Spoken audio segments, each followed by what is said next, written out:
Et à présent, nous allons voir le cas du retour avec observation.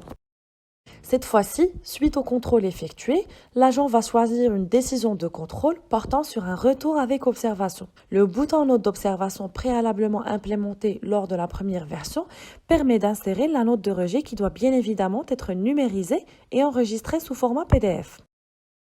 Après insertion, l'agent procède à l'enregistrement et à ce stade, une nouvelle fonctionnalité apparaît permettant à l'agent d'attester l'authenticité de la note d'observation insérée. Une fois que l'opération est effectuée, l'agent consulte l'acte à nouveau qui s'affiche toujours à l'état en cours d'étude et en choisissant à nouveau la décision de contrôle retour avec observation, le bouton note d'observation affiche l'historique de l'agent ayant procédé à l'insertion de la note en rajoutant à côté du nom du fichier le nom de l'agent et la date de l'opération. Après enregistrement, l'acte passe à l'état étude confirmée.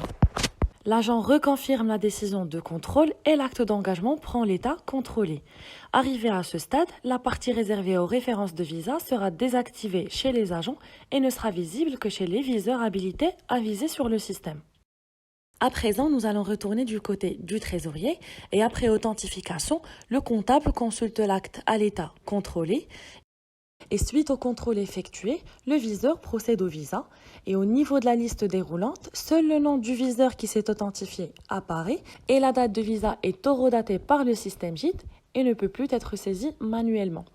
Ainsi, en cliquant sur le bouton Viser, de nouvelles fonctionnalités ont été intégrées chez le comptable lors du retour avec observation.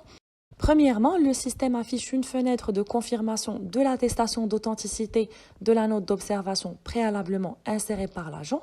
Et deuxièmement, le système génère automatiquement parmi les pièces justificatives du trésorier une attestation d'authenticité au niveau de laquelle figure l'agent ayant attesté et le viseur ayant confirmé. Le viseur procède à la transmission de l'acte par le biais du bureau d'ordre virtuel et l'acte va suivre l'enchaînement déjà existant sur le système.